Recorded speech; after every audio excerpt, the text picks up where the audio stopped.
Bismillahirrahmanirrahim. Di sini saya akan menjawab pertanyaan dari teman-teman yang ada di kelas 7A di materi teori akuntansi untuk materi babnya pendapatan. Oke, pertanyaan pertama dari Mbak Erni Ayu. Mengapa IAI atau IASC di sini tidak membedakan antara pendapatan dan untung yang digunakan untuk dan untung? Apa dasar yang digunakan untuk menyamakan hal tersebut? Jadi memang dari FASB itu membatasi terkait dengan pengertian pendapatan. Karena apa? Karena pendapatan itu menurut FASB itu hanya merupakan suatu kenaikan aset yang berkaitan dengan operasi utama atau sentral. Jadi menurut FASB ya ini ya, saya bicara FASB. Itu mengatakan pendapatan itu merupakan kenaikan aset yang dihasilkan dari kegiatan utama dari suatu entitas. Misalkan saya kasih contoh. Perusahaan itu misalkan bergerak dalam kegiatan atau bidang usahanya jasa, salon misalkan. Mbak Erni punya usaha salon. Pada bulan Desember 2020, pendapatan yang diperoleh oleh Mbak Erni dari usaha salonnya tadi itu senilai 20 juta. Itu dikatakan pendapatan. Karena apa? Karena ada kenaikan aset yang dihasilkan dari kegiatan utama atau kegiatan inti, kegiatan sentral dalam suatu entitas tersebut. Jadi kegiatan di usaha salonnya tadi. Tetapi misalkan dalam bulan Desember ternyata ada peralatan salon yang tidak digunakan. Kemudian disewa oleh salon punya salonnya Mbak Putri. Nah, disewa. Akhirnya Mbak Putri bayar sewa kepada Mbak Erni senilai 5 juta misalkan. Lah 5 juta itu bukan masuk pendapatan. Kenapa? Karena dari nilai 5 juta itu kan tidak diperoleh dari kegiatan utama dari perusahaannya Mbak Erni. Dari sebenarnya kan peralatan salonnya tidak disewakan, tetapi karena nganggur dan ada yang mau menyewa ya nggak apa-apa kan disewa. Akhirnya kan ada tambahan modal dari sewa tadi. Jadi itu bukan masuk kalau kategori pendapatan menurut FASB. Tetapi kalau dari IAI dan APB itu sebenarnya tidak membedakan antara untung dan pendapatan. Keduanya digabung. Nah, dari penggabungan itu ada kata kunci di sini, yaitu ada kenaikan ekuitas. Kenaikan ekuitas itu seperti apa sih? Oke. Untuk yang pertama, ada kenaikan ekuitas. Karakteristik pendapatan itu dipandang dari sudut pengaruh akhir, yaitu menaikkan ekuitas. Ekuitas itu naik, meningkat, dikarenakan adanya dari suatu kegiatan usaha dari entitas. Jadi dari APB sendiri maupun dari IAI itu tidak ada petunjuk bahwa kenaikan aset itu menyebabkan kenaikan ekuitas. Dan ini merupakan jumlah kotor atau bersih. Jadi untung itu dapat merupakan jumlah kotor ataupun jumlah bersih. Itu menurut APB. Jadi misalkan perusahaan itu ada kenaikan ekuitasnya, maka dikatakan itu masuk ke pendapatan. Pendapatan menambah ke ekuitas. Jadi pendapatan tersebut diperoleh dari kegiatan utama perusahaan. Nah, pendapatan itu sama dengan untung. Itu menurut APB. Karena apa? Karena tidak ada pengurangan terkait dengan perolehan pendapatan, kan mestinya juga ada biaya yang dikeluarkan. Biaya yang dikeluarkan itu sejumlah berapa seharusnya mengurangi pendapatan itu di FASB tidak ada, di IAI tidak ada. Maka di sini tidak ada petunjuk bahwa kenaikan aset itu menyebabkan kenaikan ekuitas itu merupakan jumlah kotor atau bersih. Yang kedua, dihasilkan dari transaksi periferal atau insidental. Jadi untuk karakteristik yang kedua dari pendapatan itu apakah itu merupakan kenaikan aset berdasarkan transaksi yang sering dilakukan atau transaksi yang hanya merupakan transaksi insidental saja. Sebagai contoh tadi, misalkan kegiatan usahanya itu merupakan kegiatan usaha dagang ataupun jasa. Nah, dari kegiatan usaha tadi menghasilkan pendapatan.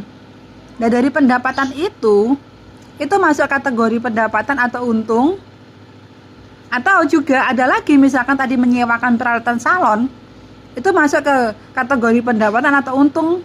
Itu juga di sini ada yang intinya pendapatan itu diperoleh dari transaksi periferal atau insidental. Yang ketiga, itu berupa pendapatan atau investasi oleh pemilik. Juga merupakan suatu karakteristik pendapatan karena untuk disebut pendapatan dari kenaikan aset itu bukan berasal dari transaksi dengan pemilik. Jadi adanya pendapatan itu merupakan transaksi dari kegiatan operasional suatu entitas. Maka di sini menurut APB itu tidak ada perbedaan antara pendapatan dan untung. Jadi tidak ada memandang untuk IAI maupun APB tadi itu tidak memandang bahwa untung itu sebagai elemen tersendiri dan itu didefinisikan secara formal. Karena untung itu merupakan klasifikasi dari pendapatan dalam penyajian di statement laba rugi. Walaupun di sini pendapatan kan diperoleh dari penjualan aset misalkan.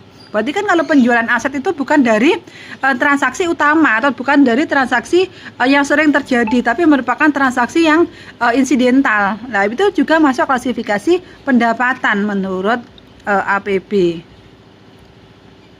Jadi misalkan ada transaksi periferal, transaksi yang terjadi insidental tadi, penjualan aset, surat berharga, atau buku sewa, itu juga masuk kategori ke pendapatan. Padahal kita tahu yang masuk kategori pendapatan kalau kita lihat dalam laporan laba rugi, pendapatan itu sebenarnya apa sih? Pengertian pendapatan. Pendapatan jumlah total dana yang dihasilkan. Pendapatan dihasilkan dari apa? Dari kegiatan utama perusahaan, misalkan dari penjualan produk ataupun jasa, itu disebut dengan pendapatan.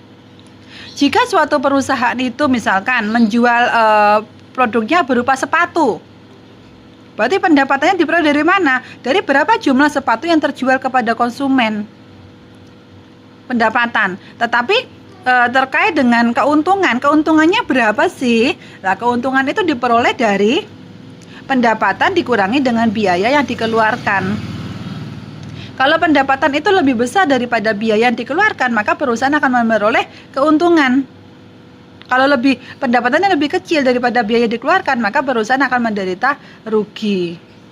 Jadi di sini perusahaan itu harus bisa membedakan mana kategori pendapatan, mana kategori dari keuntungan. Pencatatannya harus dilakukan secara terpisah. Keuntungan itu apa sih? Keuntungan itu merupakan laba bersih atau merupakan jumlah pendapatan yang tersisa setelah dikurangi dengan biaya ataupun aliran pendapatan tambahannya. Jadi konteks keuntungan itu muncul dalam apa? Konteks keuntungan itu muncul dalam konteks laba kotor maupun laba bersih dari kegiatan operasional perusahaan. Ada posisinya kan seperti ini. Dalam laporan laba rugi kan, itu ada pertama ada pendapatan. Pendapatan itu nilainya berapa? Kemudian ada biaya. Kan? Dari pendapatan dikurangi biaya itu menghasilkan laba atau rugi dalam suatu periode tertentu. Jadi pengertiannya seperti itu. Kalau yang penjelasan tadi saya dapatkan dari buku Suwarjono halaman 360 dan 361. Jadi untuk pengakuan pendapatan itu secara resmi ke dalam sistem akuntansi sehingga jumlah tersebut terrefleksi dalam statement keuangan. Jadi pendapatan itu harus dipisahkan dengan pengakuan pendapatan. Bahkan pengertian pendapatan sebenarnya juga harus dipisahkan dengan pengukuran pendapatannya. Itu berdasarkan dari halaman 362. Tapi berdasarkan IAI dan berdasarkan APB maupun dari FASB itu juga sebenarnya membatasi terkait dengan pengertian pendapatan dan keuntungan. Begitu ya Mbak Erni, untuk jawabannya bedakan untung dan pendapatan. Jadi ada keywordnya dari pendapatan itu mengakibatkan kenaikan ekuitas berdasarkan dari transaksi periferal dan juga selain berupa pendapatan ataupun investasi pemilik. Oke, yang kedua saya akan menjawab pertanyaan dari Mbak Putri Dwi. Untuk pengakuan pendapatan itu terdapat dua kriteria, yaitu terbentuk Dan yang kedua ada kriteria terrealisasi. Pendapatan pasti terrealisasi bila aset yang berkaitan mudah dikonversi menjadi kas atau klaim atas kas. Bagaimana tahap mengkonversi aset tersebut menjadi kas atau klaim atas kas? Itu tadi sudah terjawab, sudah dijawab oleh teman Anda, yaitu untuk mengkonversinya itu tadi sudah dijawab oleh Mbak Deski ya. Jadi untuk mengkonversi terkait dengan apa kas itu tadi, setiap jenis aset dalam pengkonversian itu menjadi kas itu memiliki tahap yang berbeda tergantung dari bagaimana jenis aset yang dikonversi menjadi kas. Sebagai contoh, salah satu jenis kas itu ada yang namanya piutang. Piutang itu dikonversi menjadi kas itu memerlukan waktu. Jatuh temponya dari piutang itu kapan? Nah, dari termin dari jatuh tempo tadi itu didasarkan kita bisa menagih piutang tersebut. Ya, kita bisa membedakan di sini. Ada yang namanya piutang jangka panjang maupun piutang jangka pendek. Juga jenis surat berharga. Surat berharga kan juga didasarkan pada surat berharga itu kategorinya itu jangka pendek ataupun jangka panjang. Oke, selanjutnya terkait dengan pengakuan pendapatan dan keuntungan itu tadi Anda telah jelaskan kalau ada dua proses pengakuannya, yaitu telah direalisasi atau dapat direalisasi. Yang kedua telah dihasilkan ataupun telah terjadi. Pendapatan itu dikatakan telah direalisasi atau dikatakan realis itu jika barang ataupun jika barang ataupun jasa itu telah dipertukarkan dengan kas. Jadi ketika barang atau jasa itu telah ada proses pertukaran, maka dikatakan dari pendapatan itu telah direalisasi. Yang pertama. Ataupun jika dari pendapatan tadi dikatakan realisable atau dapat direalisasi jika aktiva yang diterima itu bisa segera dikonversi menjadi kas. Maka pendapatan itu dianggap telah dihasilkan atau telah terjadi ya atau earned ya, jika perusahaan itu telah melakukan apa yang seharusnya dilakukan untuk bisa mengakui pendapatan tersebut. Jadi kalau misalkan kategori telah direalisasi ataupun telah terjadi, telah dihasilkan itu sudah dipenuhi, maka di sini titik penjualan atau disebut dengan point of sale-nya itu bisa diakui.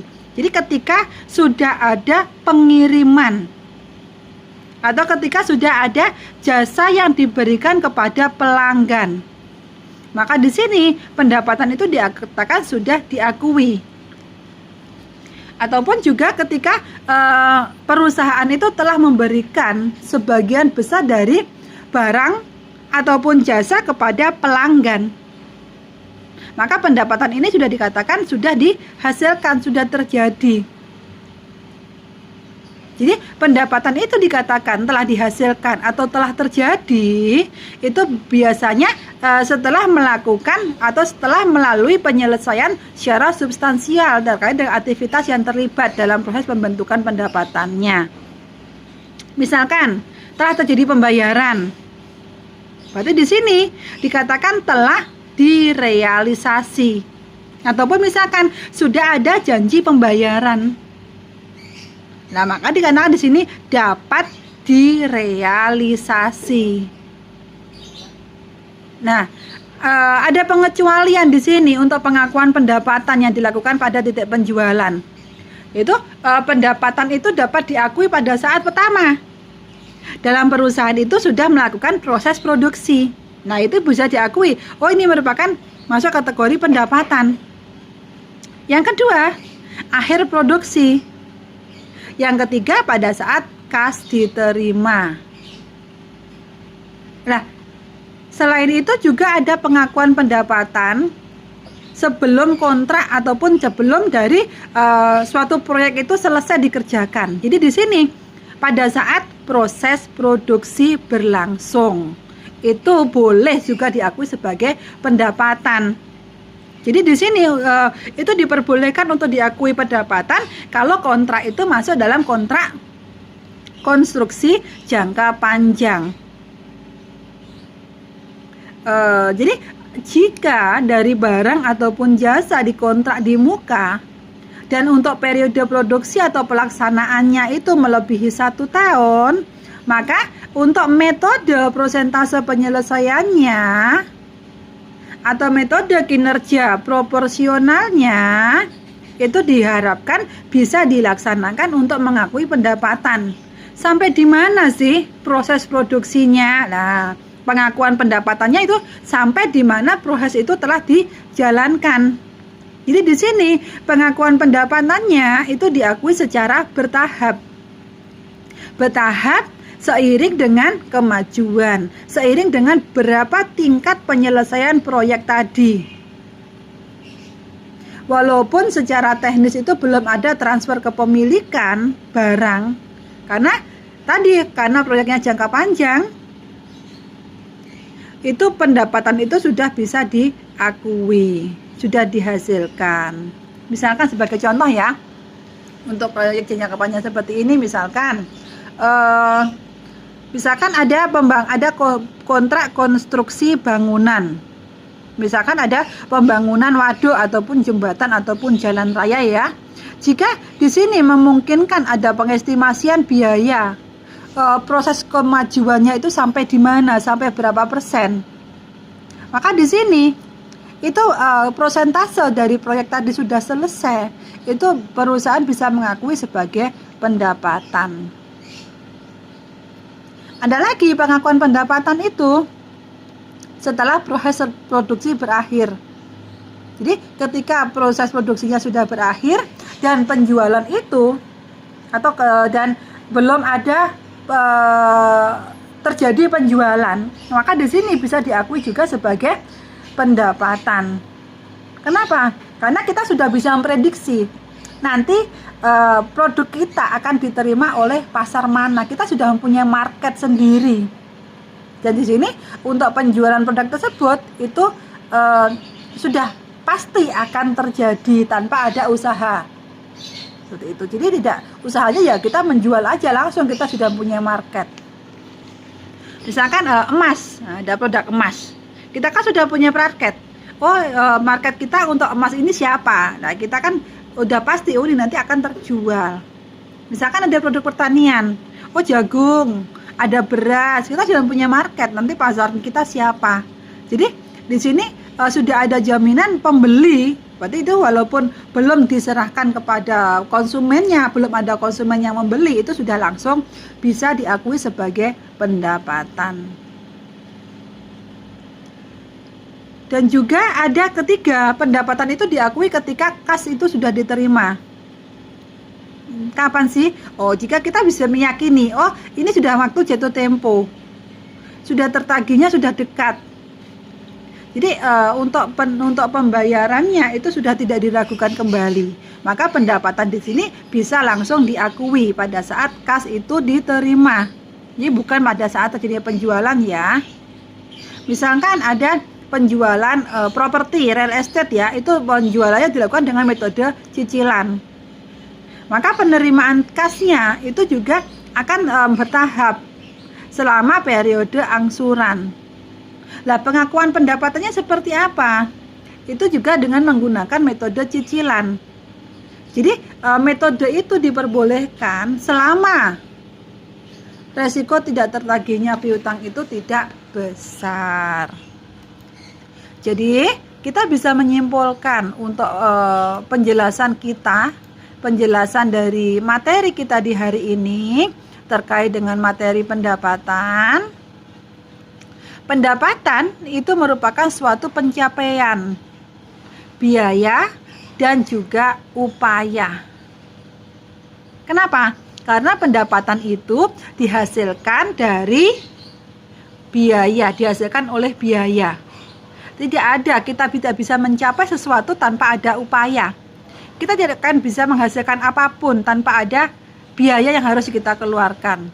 Maka kita harus berupaya terlebih dahulu. Kita harus bisa mengeluarkan biaya terlebih dahulu untuk bisa memperoleh hasil, untuk bisa mencapai pencapaian. Kita harus bersusah payah terlebih dahulu agar kita menjadi sukses. Intinya seperti itu. Maka kesimpulannya, hanya dengan biaya pendapatan itu bisa tercipta. Jadi yang namanya biaya itu bukan merupakan suatu beban yang harus dihindari oleh entitas. Tetapi dengan adanya biaya, kita itu lakukan dengan senang hati agar bisa menghasilkan suatu pendapatan. Karena apa? Karena kita bisa memperoleh pendapatan kan harus ada pengorbanan ekonomis terlebih dahulu, harus ada biaya yang kita keluarkan terlebih dahulu. Jadi ada beberapa pengertian terkait dengan pendapatan di buku juga sudah lengkap. Terkait dengan pendapatan tadi pengertiannya ada karakteristik yang utama dari pendapatan. Itu mengakibatkan aluran masuk atau kenaikan dari aset. Aktivitas itu menggambarkan dari operasi utama terus-menerus, adanya pelunasan atau penurunan atau pengurangan kewajiban, dan juga lain sebagainya. Untuk di materi pendapatan di sini. Atau juga pertukaran produk, ada mengakibatkan kenaikan ekuitas, dan juga ada beberapa nama atau pengambilan bentuk dari pendapatan. Jadi pendapatan itu diperoleh dari kegiatan utama perusahaan. Pendapatan dikurangi biaya menghasilkan laba atau rugi. Jadi antara pendapatan dengan penghasilan itu beda. Kalau pendapatan itu merupakan dari kegiatan utama perusahaan itu hasilnya berapa. Tetapi kalau penghasilan atau dividend income atau laba itu semua pendapatan tadi setelah dikurangi dengan biaya yang dikeluarkan. Oke, saya kira penjelasan terkait dengan pendapatan dan sesuai dengan pertanyaan Anda sudah saya jawab. Mudah-mudahan jawaban saya ini bisa dipahami dan mudah-mudahan bermanfaat. Kalau misalkan nanti masih ada yang perlu ditanyakan lagi, Anda bisa menanyakan lewat grup. Oke, misalkan ada kesalahan, saya minta maaf. Untuk akhir kata, Assalamualaikum warahmatullahi wabarakatuh.